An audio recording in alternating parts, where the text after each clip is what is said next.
Welcome to another exciting and what I think is going to be a very informative podcast with Mr. Joe Byers.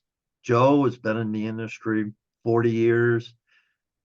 He actually started out in education. He ended up as a principal in an elementary school, but he found out he could write outdoor articles pretty well. So he moved on to the outdoor industry full time, and he's been to Africa over 20 times. And Joe knows how to tell a story. So I'm so happy to have Mr. Joe Byers of Bowhunting Net on the show with us today. Okay, Welcome, Denise, Joe. thank you. It's my pleasure. And let me touch base on that. My grandfather was a politician. He was a county commissioner here locally. I live in Hagerstown, Maryland, and he was a great storyteller. And I remember just hearing him tell story after story after story. It was very animated, and to the point that when we'd go hunting, I would construct the story that I was going to tell on the way back to him, whether we were driving or in a camper or whatever. Is that I had that story running in my mind, and I swear that's probably where that was my preparation for what I've been doing for the last 40 years. So, well, you had a great mentor. We did. Sure. He was a wonderful man. I'm, honored to be his grandson. Now, folks, Joe most recently took over the editor-in-chief of Bowhunting Net. Joe, how'd that come about? Well, I guess it's networking, people that I've worked with for a long time. I started out, I've written for just about every outdoor magazine and a number of blogs. I used to write for the Hunting Page, which I think still exists, but it's a different organization. But I had 2,200 posts with them. So I've had a fair amount of experience there. Plus, I have a great portfolio of images. So almost anything, especially if it deals with whitetail deer, almost any circumstance, if it's, using a new strategy, or I haven't tried tree saddles yet. I don't know that I'm going to do that. But anyway, about everything else, I have good images to show how something's done, or where it can be done, or how to set it up, that kind of thing. So that was a big benefit. You mentioned about writing so many articles. I'm going to give a shout out to Judd Cooney. Do you know Judd? Oh, sure. Yes. I've been fortunate. He used to live in Pagosa Springs. I think he still does, and has his outfitting business up in Iowa. I've been, down at his house, and he taught me how to shoot a muzzleloader because I didn't know anything about muzzleloaders. I'm a rifle hunter or a, archery fan, and shot a nice deer at Judge Place, and it's up on the wall. And Judd was a prolific writer. Yes, yes. He was a warden too, was he not? Did he not Yes, work he for was. the Game Commission? Yes. Yep. Back in the day. Now Judd's probably our age at this time, but I just want to give a shout out for Judd Cooney. And if you never heard of him, folks, just Google him, and he's an amazing writer. And he's just a good guy to know. So, Joe, let's get back to you. You were telling me in the warm up for the podcast how you went to Africa 20 times. Share that with the listeners, because people today think they can't go to Africa. Well, I'll put this in that you can go to Africa cheaper than you can go to a Colorado guided elk hunt today. Actually, maybe for half of what that costs. Yeah, it's one of the things I used to write about this just annually, why it's literally the best deal in hunting today, an African plains game safari. I'm an air mile junkie. I used to say every time I go to McDonald's for $1 iced tea, when you could get iced tea for $1, I'm 1 mile closer to Africa. And back then, for 80,000 air miles, you could go any place in Africa. So I used to even fly from Dulles Airport in Virginia to Johannesburg and then on to Namibia. I did that 6 or 8 times. So you can even go to multiple countries. So air miles are one way to get there, although they're not as good as they used to be. The second thing is if you book well ahead of time. Like right now, almost every day I get an offer for an African safari flight for $700 or $800. And last year, I fulfilled a lifelong dream. I got to talk about that. I took my daughter and my 3 grandsons to Africa. We all went on the Oh my same goodness. African safari. Yeah, they had a fantastic time. And that's what I did. We went in March, and I'd never been to Africa in March because it's still fairly warm then. It's rainy. But we were able to get airfare under $1,000 each now for the 5 of us. So I was able to do that, and I found an outfitter that had a family rate that he basically said, look, you can shoot 6 animals. I don't care who does. Everyone can shoot one, or one person can shoot all 6. I don't care. So anyway, we were able to work that out. Each of the 3 boys got to shoot 2 animals, and they were just on cloud 9. Plus, it was a great experience for them. I mean, to be in a different culture, just the whole travel aspect of flying overnight and visiting a foreign country. I bought some stock 25 years or so ago. I mean, and I invested $2,000, and when I cashed it in here last year, it was worth $6,000. So that was my big investment, and I'd been saving that money for a long time. And there's not one thing I'd rather do differently than that. We really got our money's worth. Well, that's great. And one thing, the educator in you comes out because you mentioned hunting, and listen closely to what I'm about to say. Hunting is more about killing animals. Hunting, to me and to Joe and other friends of mine in the industry, is about the whole journey, the adventure, the meeting new people, the sitting. I can remember sitting with the elders up in Kuujjuaq outside of Ungava Bay, caribou hunting, and sitting there and just listening to these gentlemen talk about their culture, because they don't have a written culture, they have a verbal culture. So from generation to generation, their history is passed down. And it's just, you have to immerse yourself in that. But if you're a hunter and you're not taking advantage of hanging out with the locals, going and seeing the people, especially if you're hunting in different countries or different cultures, and just sitting there and listening, not talking. They don't need to know what you know, because it doesn't matter anyway. But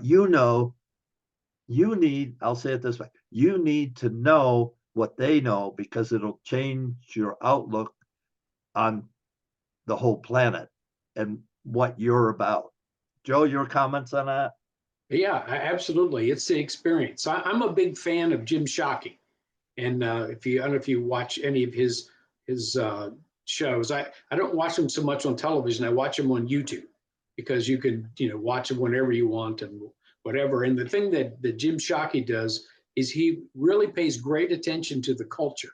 He likes to travel to different places and has traveled to just about every place, I think, in the world. But there's a great focus. Probably 10% of the show is on hunting, and the rest is on just how to get there, who he's hunting with, experiences they've had, that kind of thing.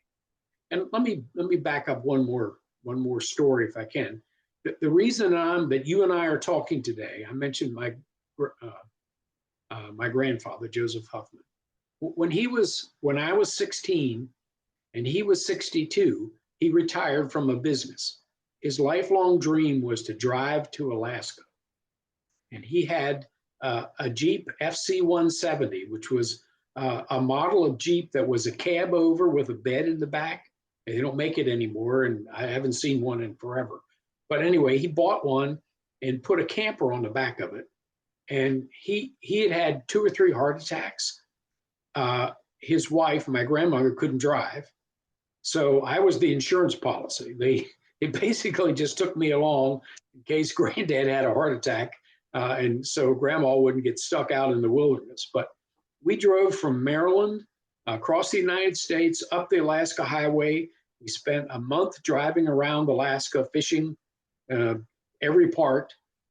Came back to the Yukon Territory, did a 10-day big game hunt in the Yukon Territory with Indian guides on horseback. I mean, it was a boy's dream, but that was literally a boy to man summer for me. When I came back, I was a different person than when I left. And I've never forgotten that. And I guess other than marrying my wife and the birth of my child, that's the third most significant event in my life. Just having that experience. And so I mentioned, I think I have 3 grandsons. And so far, and actually I have 6.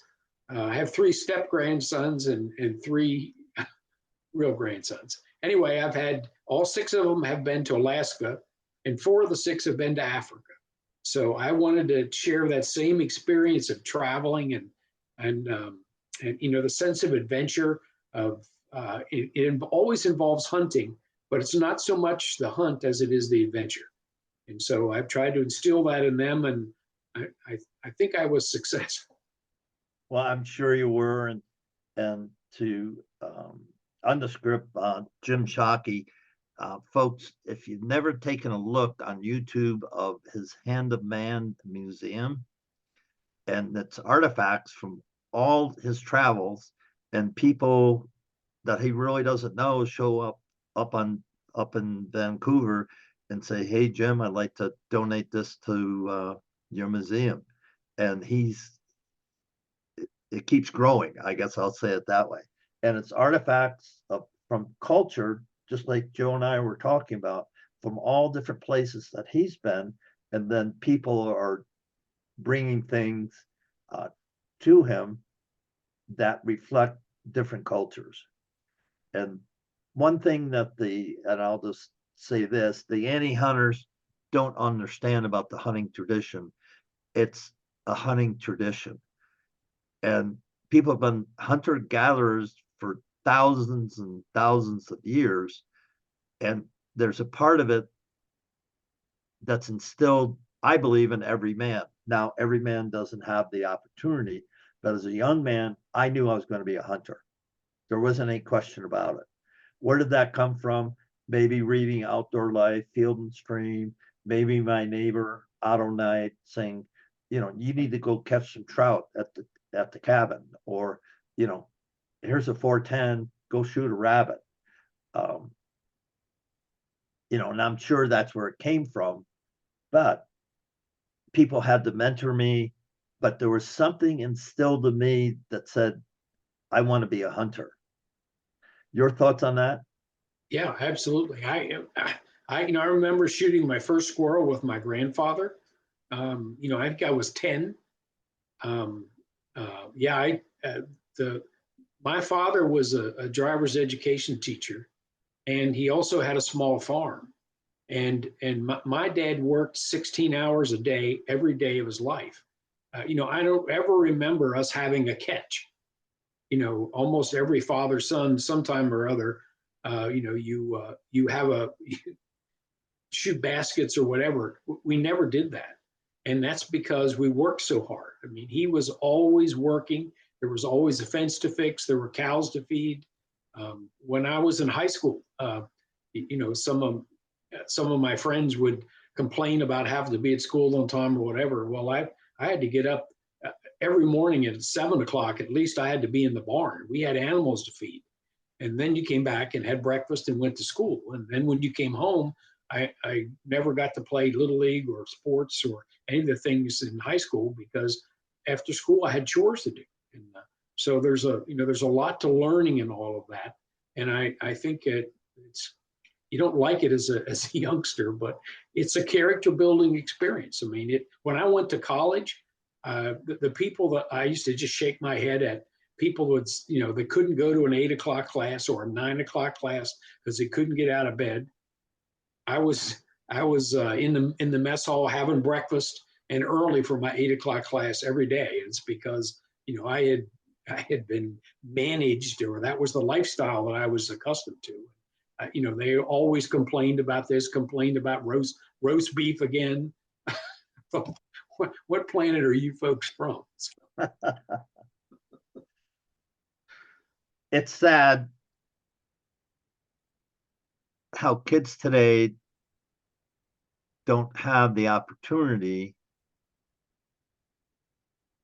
to be responsible for themselves and be accountable for themselves. I might get hate mail on that, but yes, there are a lot of fatherless young boys out there. And I'll give a plug right now for Fathers in the Field.com. If you haven't heard about that, it's a group of men that have taken on themselves as a mission to mentor boys from age 7 to 17. Go to fathersinthefield.com, check it out, and see if that's something you'd like to be involved in, because boys need mentorship. They need to see what a man was created to be, and that's to work. That's to be responsible, and that's to make the world a better place. My thoughts. Your thoughts? Yeah, let me go one better on that. There's some interesting statistics. There's a program called Dads on Duty that's around in certain places, and it's basically kids that are getting in trouble. They have a group of dads that volunteer to come in, and basically instead of going to detention, you have to sit with the dad, and the dads have made a tremendous difference in the behavior of kids, especially young boys. One of the statistics that's interesting, one of the worst things that can happen to you as a child is to be in a one-parent family. And God knows we all bless our single moms, but it's a hard job. And the statistics show that kids that grow up in a single family home, the probability of getting in trouble, of not graduating from high school or not graduating from college, all those statistics are lower. However, if it's a single dad family, they're the same as a two-parent family. And that's kind of interesting. That's exactly what you were saying, is that as a surprise to some of our liberal livers of viewers, there is a difference between a man and a woman. And I think every child should have the benefit of growing up with a father and a mother. And I feel sad for those that don't. And so anything that promotes that. And the good news about where the outdoor industry is going is that more and more, it's more of a family event. When I go out on several media hunts every year, and more, there are women in those camps, and they're role models then for other women to participate. So I think the more we make this a family affair, I say this as in the hunting experience, it's a hunting affair. We involve young children. They don't need to carry a gun or a bow. They can just come along, and they can play in the blind while you're waiting for a deer, or just walk around and listen to birds, learn to identify what birds make what sounds, what animal signs you see, tracks and scat and leaves, and identify trees, and all of the aspects of learning about nature. Once they're involved in it, then it becomes more interesting to them. My father was a great, he was a bird expert. There's a name for that slips me, but and so growing up, almost every bird I hear, if I hear a bird sound that I don't know, it gets my attention, because I know all the bird sounds, and I know it must be a strange bird that's in my area, because I know what they all are. I can identify them by their plumage and how they fly and so forth. And that's just how I grew up. That was part of the knowledge base that I gained as a young person.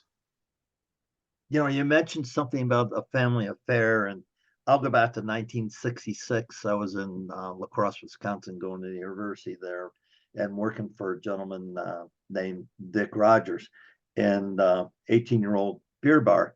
And so he said, "Hutch, where are you going for Thanksgiving?" And I lived in New York, was from New York.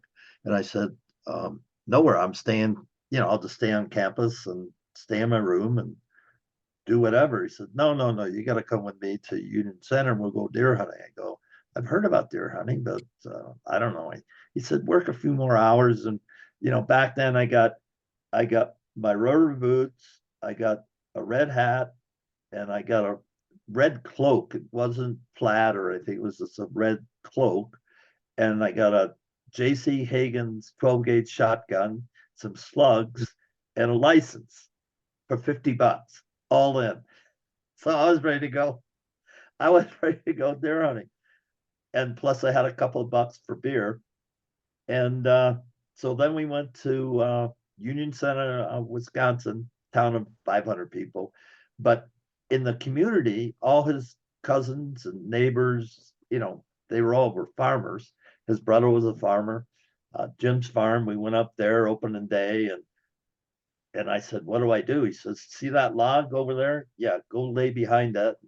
When a deer comes by, shoot it. And he went out in the field. He had a scope 30-06, and I had that pump shotgun. So I'm laying there, and I've never been deer hunting before, folks. So I'm laying there, and all of a sudden I can see Dick. I can't see anything else, but I can see Dick in the field. He's got a scope up, and he's looking sort of kind of my way. It wasn't pointing at me, but it was sort of kind of my way. I'm going, okay. And then all of a sudden he starts pointing like fast. And I'm going, what the heck? And then I hear a squirrel, coming closer and closer. And so he goes, he's pointing like this. And so I literally jumped up. There's a deer not 20 yards from me. Boom, boom. And I emptied that shotgun. I hit him once in the body. The first shot had to be in the body, once in the ear, and the rest of the shots, who knows?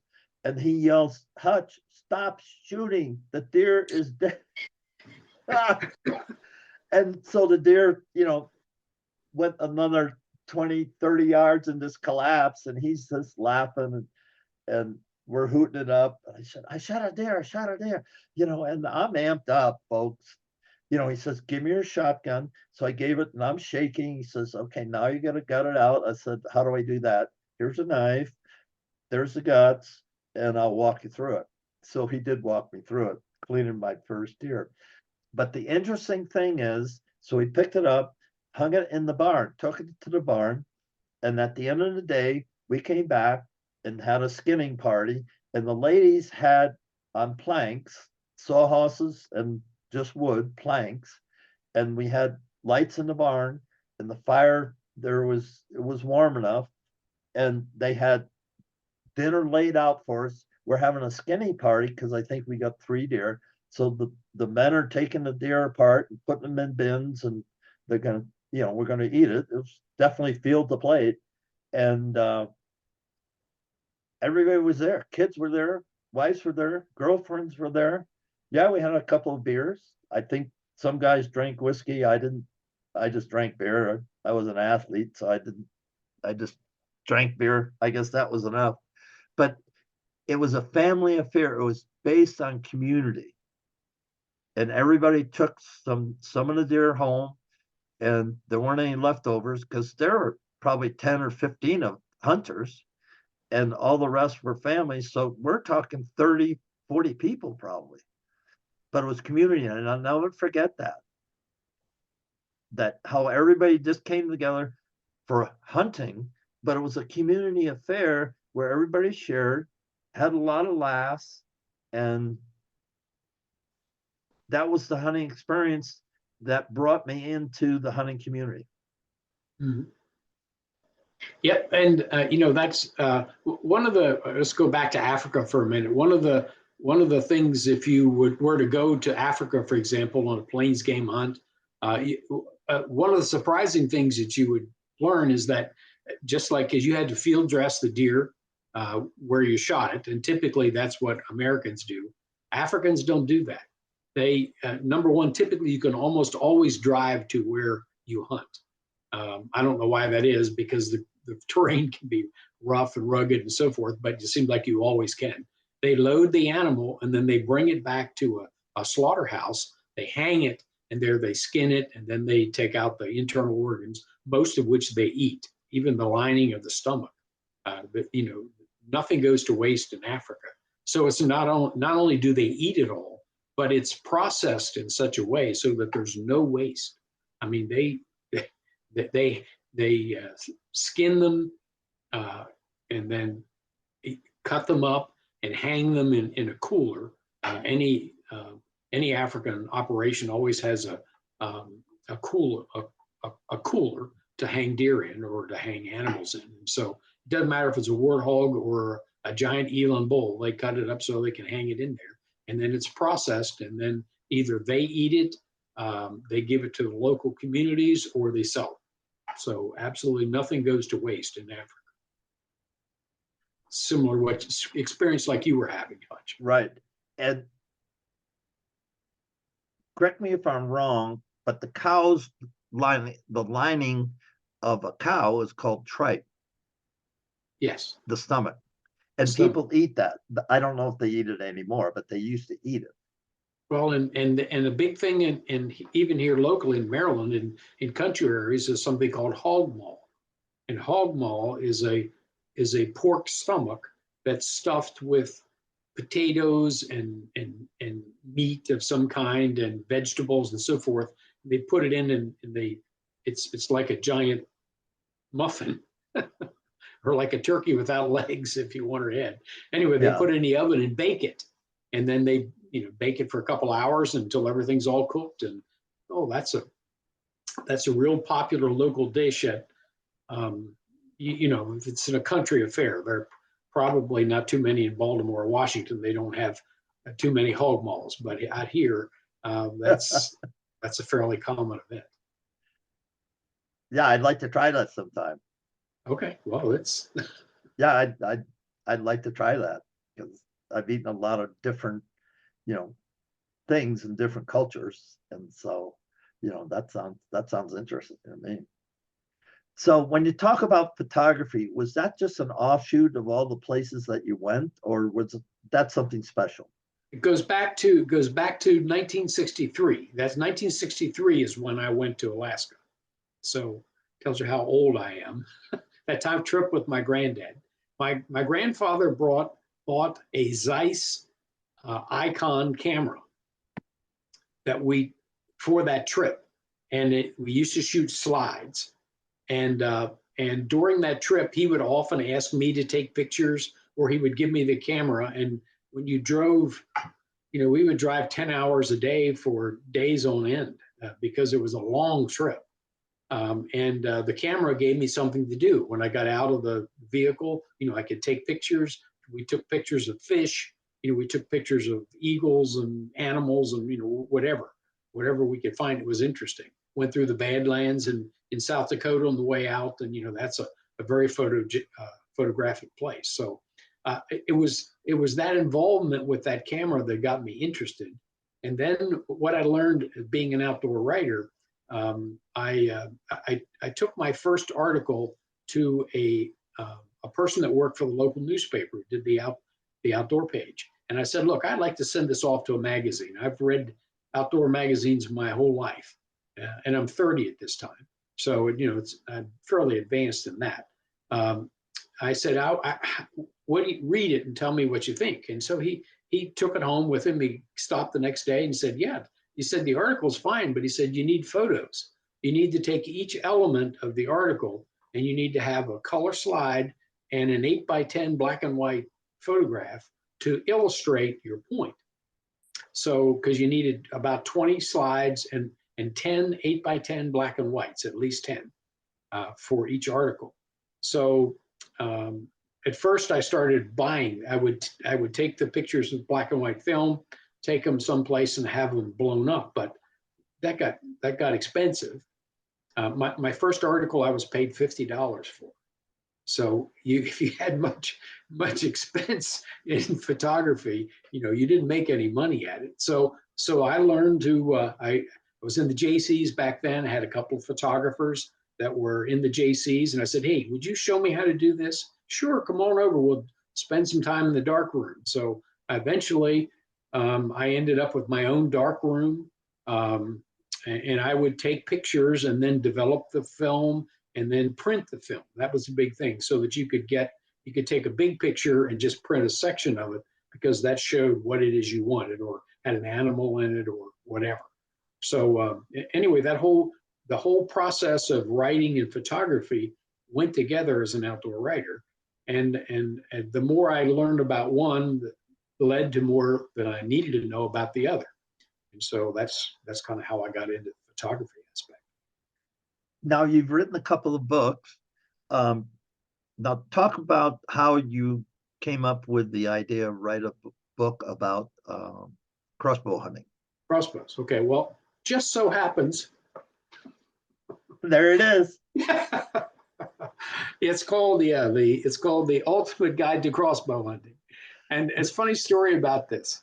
I used to go to quite a few shows. I went to the SHOT Show, the Shooting, Hunting, and Outdoor Trade Show, the Archer Trade Show. I just came back from that one. I still go there. And the Safari Club International Show. And I thought I had enough experiences, and if I took some of my old magazine articles, that I could put them into a book. So I made elaborate presentations, or put packets together, and I went to the various publishers and tried to get interviews with the editor and whatever. Anyway, I tried it one year with no success. I tried the next year again. This was at the SHOT Show, which was in Las Vegas, and at that still couldn't get anybody interested. So I went to a cocktail party. I think it was Outdoor Life or Field and Stream, and maybe a combination of the two, because they're both owned by the same people. Anyway, and I'm having a drink, and one of the editors walks up and says, "Hi, Joe, what are you up to?" And I said, "Well, I'm writing a good bit about crossbows. I'm finding that there's a lot of interest in that, and there's not much else published about it." He said, "Well, why don't you write a book? I'll help you. Just you send me an outline, and I'll let you know if you think it'll work." As I'm thinking, number one, someone inside me is thinking, "Okay, good. This is what I wanted to do." And then I think, but how unlikely is this? It's not. This isn't how things are supposed to work. You make a presentation, you get all this information organized. No. You just happen to be standing in the right line with a drink in your hand, and somebody says, "Joe, what are you up to?" So anyway, and take him at his word. When I got back home, I did an outline and sent it in to him, and he said, "Sure, we'll publish that." So anyway, then I had to go through the process of writing it, which took 6 or 8 months. I mean, there's a lot of work involved in writing a book, and this one just I'll show it again. It's called The Ultimate Guide to Crossbow Hunting. Put it up higher so people can Okay, there we go. in case this video goes out. Now, where would somebody, if they want to buy this, Joe, where would they go to buy it? Amazon. Okay. Amazon. Yeah, it's I think it's 4.5 stars. So and it's been around for a couple of years. So yeah, they can buy it there. They can buy it digitally, or they can buy it in paperback. Sure. Maybe so it's on Kindle or paperback. Yeah, either way. And what's it cost? Actually, 20, 30 bucks? 20 bucks? It's $24.95. Okay. But it's got 40 chapters, and lots of pictures. Let's see if we can do this. I mean, there's you can see lots. There we go. I can look up myself. Yeah, I can. It's very well illustrated. It is about crossbow hunting, but it's probably 20% crossbows and 80% hunting. I mean, just you could take the same tactics with a compound bow or rifle or muzzleloader.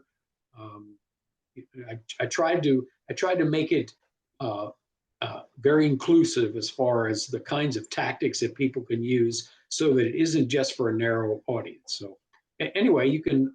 I'm sure you can see it or see part of it on Amazon. And if you want to contact me, again, I have some here. I'll personally autograph one for you if that's I would like one. Okay, That's for all right. sure. I'll put that on my list. I ran into my neighbor at church here the other day, and she said, "What are you up to? Where have you been hunting?" Because everyone knows I do that a Sure. lot. And I said, "Well, I have a book." "Oh, you do? My grandson Max would love one. Would you sign one for him?" So that's where this one's going to go right now. I'm going to autograph it to Max Well, and put me walk it on the around the list, corner. Joe. I'd Okay, love to have it. okay, Hutch, I'll put you on the list. I'd love to have it. So let's wade into crossbow hunting a little bit. And I know there's traditional bow hunters.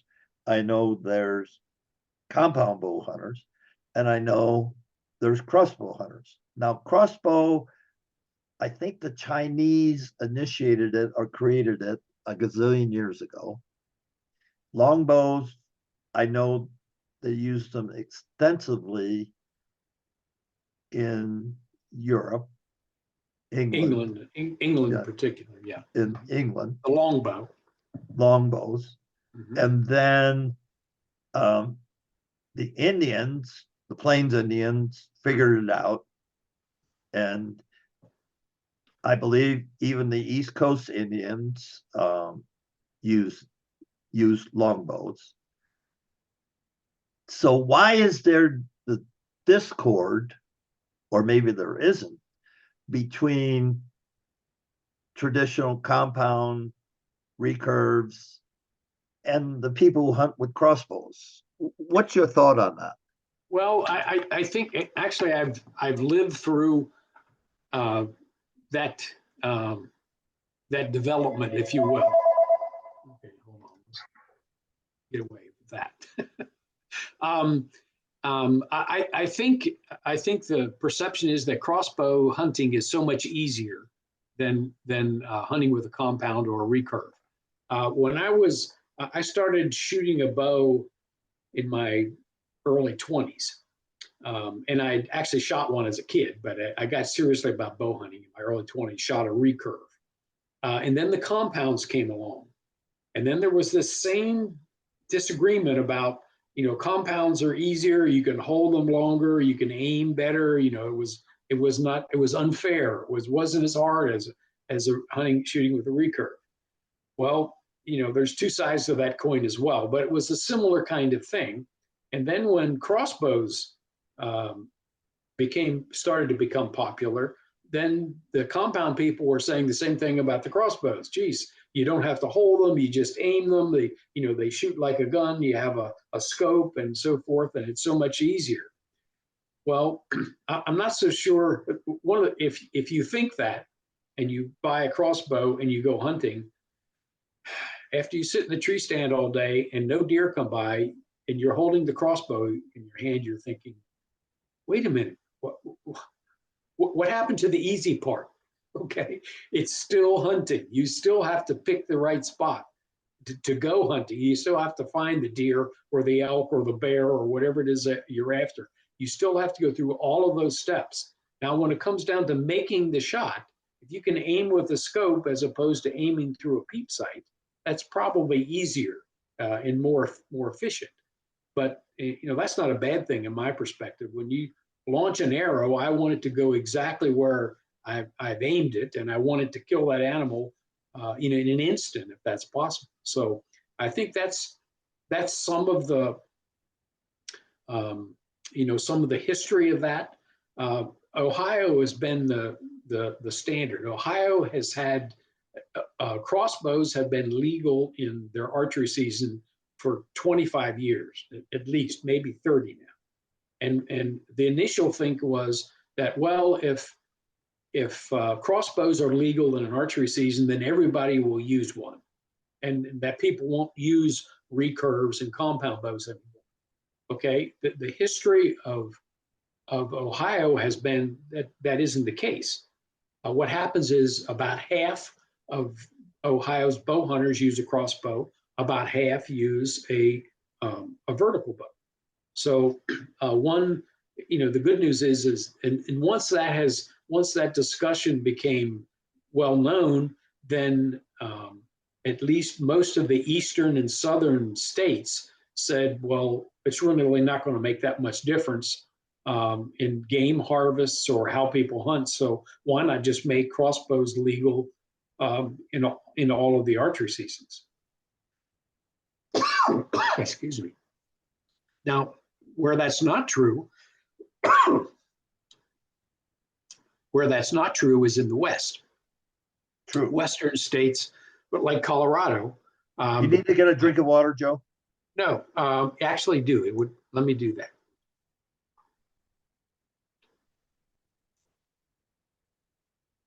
Wyoming is the only Western state that treats crossbows like vertical bows.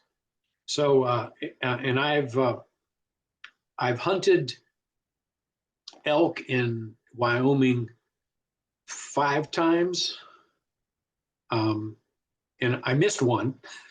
I should have got, but I've never killed an elk or a mule deer with a crossbow there. And I hunted in Idaho. I've hunted in Idaho probably 10 times. I killed one with a recurve about 10 years ago, and then I killed one in 2020 with a crossbow. So I've had some experience both those places, and I can hunt in Idaho because I have, like you, I have shoulder problems. I can't draw a compound bow. And to those people that say, well, but if you can't get it all the way back. Well, if you from shooting any kind of bow, you have to practice. And so, could I muster a 40-pound bow back here? Yeah, I probably can. Can I do it 20 times in a row like I would need to do to practice and be proficient? The answer is no, I can't do that. And so, you don't want people hunting with weapons that aren't effective. And so, I think there's nothing wrong with people our age, certainly, being able to use a crossbow. But that's a state decision, state by state. But anyway, crossbows are fun to shoot. They've gotten much less expensive. They're easier to cock now. You can sometimes cock them with a crank rather than just a rope cocker. There are wonderful ways to teach young people to shoot. With my grandkids, all three of them have learned to shoot on a crossbow, and not only how to aim and pull the trigger, but loading it, safety on, safety off, using a pull-up rope to get up to a small tree stand. Many of the things that you would want to teach a young person about rifle safety or firearm safety, you do the same things with a crossbow. And I have a chapter in my book about a fellow who had 3 daughters, and he wanted to take them on a muzzleloading hunt. And in order to teach them how to use the muzzleloader, because he lived in a development, kind of like I do, in a suburban area, but he could set up a crossbow in his backyard. And so he taught his girls to shoot the same things: how to aim, squeezing the trigger, safety, how to do this, whatever. And when the time came, they went hunting, and the girls did very well on this hunt. And he attributes it to the training that he was able to do in his backyard with a crossbow. So, interesting. There are a lot of advantages. And I agree. And like you, the state of Colorado, I had to get doctor's permission and everything. And I have, in Colorado, I have a permit, lifetime permit, to hunt with archery season with my crossbow. In fact, I sheep hunted. Unfortunately, didn't get my ram, but I archery hunted with my crossbow. And Wow. The thing I use, and I'll give a shout out to Vortex, I use their red dye. So my belief, to make it really simple it down, and the more simpler it is for me, the better hunter I am. And so I took the scope off my Excalibur crossbow, and I put a red dot on that, and it's sighted in when I hunt whitetails, max at 30 yards. And once you get it down, folks, it is very effective, very efficient. And if I do my job, that bolt with the broadhead is going to go exactly where I want it to go. Out west, I shoot max distance at 60 yards because elk is a bigger target, mule deer is a bigger target. And so that's how my crossbow is set up. But I like it, especially Excalibur, shout out for them, is because there's no pulleys. It's just a recurved bow on a rail. So it's a horizontal recurved bow on a rail with a red dot. And the red dot is legal because it doesn't project. It's not like a laser. It's just illumination. You put the dot where you want it and squeeze the trigger.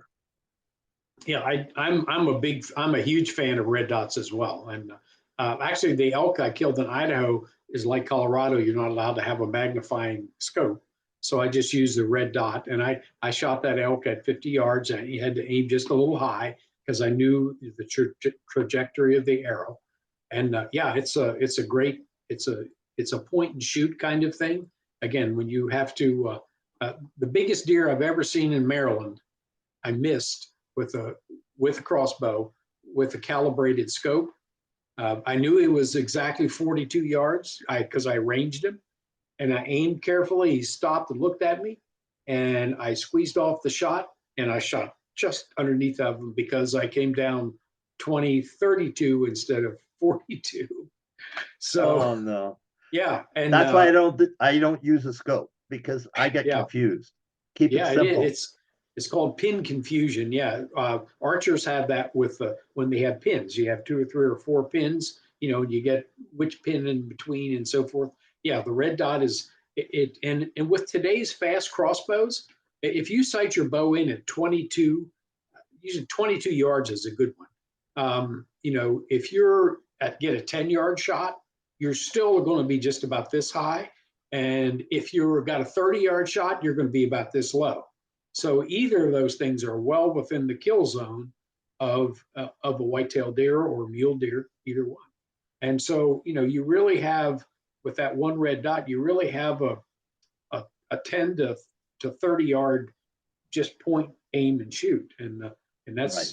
Often all the time you have to do. I mean, it boils down to a second or less sometimes. Yes, it does. And my Excalibur goes at 380 feet per second. So okay, that's a fast one. Yeah. Yeah, that's real fast inside of 30 yards. I mean, it blinks. I mean, I keep both eyes open, but it's there. When I pull the trigger, squeeze the trigger, it's there. And I use iron willed broadheads, and I just like them, fixed broadheads. And with all your history, let's talk. We got a few more minutes here. Let's talk about gear, archery gear, mechanicals versus fixed blade broadheads. It depends. The advantage is mechanicals, you can shoot a bigger head. In other words, one of the heads I use a lot are Severs, SEVR, and there are 2-blade head. The 2 blades actually collapse into the ferrule. So, I mean, you don't have any wind planing at all. It has to shoot like a target point. I use 150 grain Robustos. So I've had great success with those. I've used them on hog hunts. I've used them in Africa. Works really well. The fixed blades, the elk that I killed with a Wasp 3-blade. And again, as long as your broadheads fly like target points, then you're going to be successful with them. If they don't, sometimes a fixed blade will shoot a little to the left or a little to the right or whatever. You cannot remember to aim a little left or a little right. At the moment of truth, you're going to put that sight or the pin or whatever exactly where you want to aim, and you're going to let go. They're just and if you try and remember that kind of thing, you're going to hesitate and you're going to miss. Um, I don't know. That's like a Ford and Chevy question. There's never going to be an answer. The fixed heads are ideal because they cut. They're always open. You never have to worry about that. So if you can use a fixed head, as long as it flies like your target points, because you're not going to. If you practice with broadheads, it's going to get real expensive. Real expensive. Real expensive. And secondly, you're going to chew up your targets. Targets now are a couple $100 because you have to handle such speed. And it's not uncommon if you shoot a target point into a foam target, the speed is so great that the friction from the speed of the arrow actually melts the foam inside. And then you end up like the proverbial pulling the sword out of the rock or out of the stone, and I've had arrows broken. I have a target downstairs now that has a broken arrow and sticking out like this. I had to use vice grips to try and get it out. Eventually destroyed the arrow. Whether you use mechanical or fixed, the critical point is that it flies like your target point so that you can practice. So you can practice quartering away and longer distances. If you use a red dot like you and I both use, you need to practice aiming a little high at 40 or higher at 50 so that you know where that is. You need to be accustomed with all of that. And if you use a compound, then you need to, then your form is more important. So you need to continually practice. And if you're shooting broadheads all the time, wow, you're going to, at $15 a piece anymore, that's way too expensive. What it will tend to do is you're not going to practice as much as you should, just because you can't afford it. So again, I think that's personal choice, but the absolute must is that what you practice with flies identical to what you hunt with.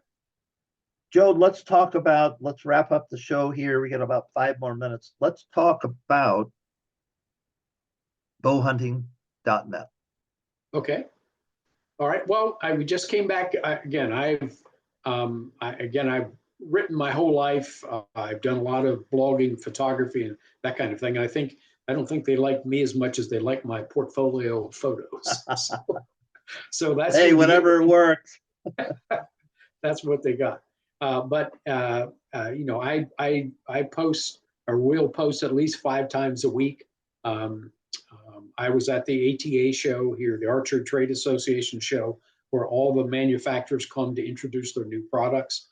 I'm still doing a product a day now and posting. So you go to bowhunting.net. It's real easy to find. You'll find a lot of information there. And as we go along, the nice thing about it is, if the country's getting a blast like they did last week, then we can post about snow camo or hunting in cold weather or how to keep your feet warm or whatever. So, you can literally do it almost in real time, so that if some big event, I can talk about the Ravens playing down the road.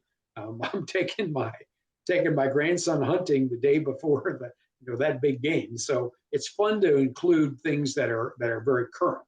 So the deal is, all you got to do is go to bowhunting.net, sign up. It's free, and we encourage questions or submissions. There's a section where if you want to submit an article or a post or whatever, I have a format to go through that makes the writing the article much simpler. So if you want to contribute, you're welcome to do that. So I'm excited about having the post and get a chance to meet you, Hutch, and all your viewers. Well, it's a very profitable. Some companies are profitable, but revenue-wise, the outdoor industry is very large, but the community is very small. And the SHOT Show starting up in just a couple of days, and I don't know how many billions of dollars is represented there, but it's significant. Do you know that number, Joe? I don't know. I know that when I went to my first SHOT Show, there was no archery trade show. That hadn't happened yet. There was the SHOT Show included all hunting, rifles, a little bit of tactical and law enforcement, and archery. So it was pretty much the whole shooting industry. Now, much of the show has been taken over by law enforcement and tactical. That's transitioned in Archery Trade Association. Again, they broke off and started their own show. And a quick, I hunted with the president of Golden Eagle Archery, and he told me this. But way back then, there was PSE and Golden Eagle and probably Hoyt. And the man that put this together invited those big three. And then he called, and none of them responded to come to this show. It was going to be the first time. So what he did, he called them up and he said, hey, PSE is going to be there. Golden Eagle is going to be there. I hate for you to be out of this. And they said, okay. And then he called up Golden Eagle and said, called Marv Epling, and he lied to all three of them. But he convinced the big three to attend the show. And once all of them came, then all of the supporting products and so forth came with it. So yeah, so it got off by a bluff, I guess, is what you'd call that. It's called marketing. Marketing. Okay. That's funny. That's funny. So any last thoughts, Joe, you want to leave the listeners at Hutch on Hunting? Well, no, number one, I want to thank you for inviting me. It's a pleasure to meet your audience. And again, I hope that we can interact together. And, if you like this, tell Hutch, and maybe we'll talk about something else. If you want to do a podcast just on Africa, we could do that, or, hunting in the West, or elk hunting, or whatever. I've done a lot of that. I hunt on Indian reservations quite a lot. So I do that. I also hunt with the crossbow during rifle seasons a lot. So I do that also. I prefer that because what I've found on the farm, I've been hunting the same farm in Wisconsin that I killed my first deer on. So that was 57 years ago or something. And because I don't get up in tree stands anymore,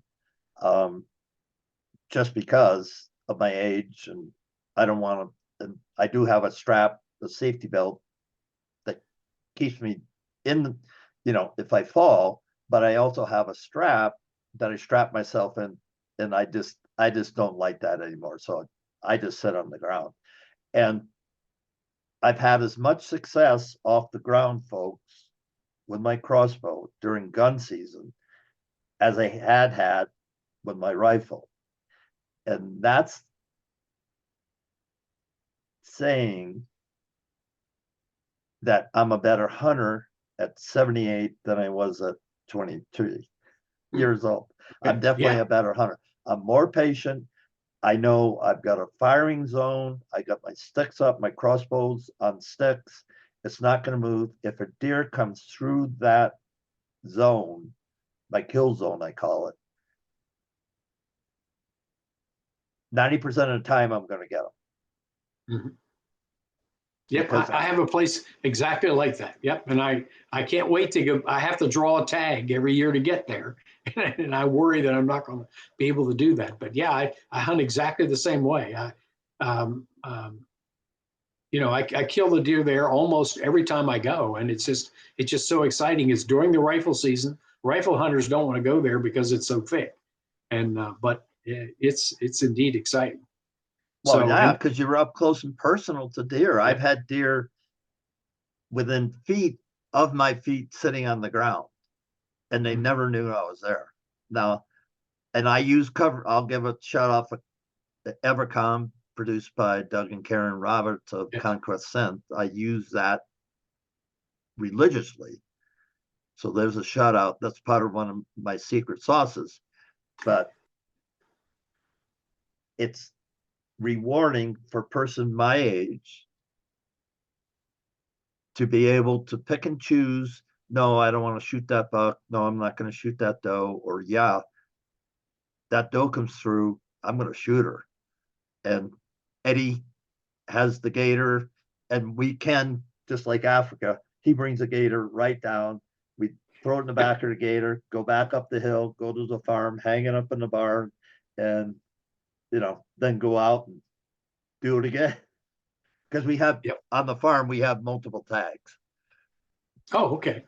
We have multiple tags. I have to get a buck tag, I have to buy that. But then on doe tags, we have, crop depredation tags.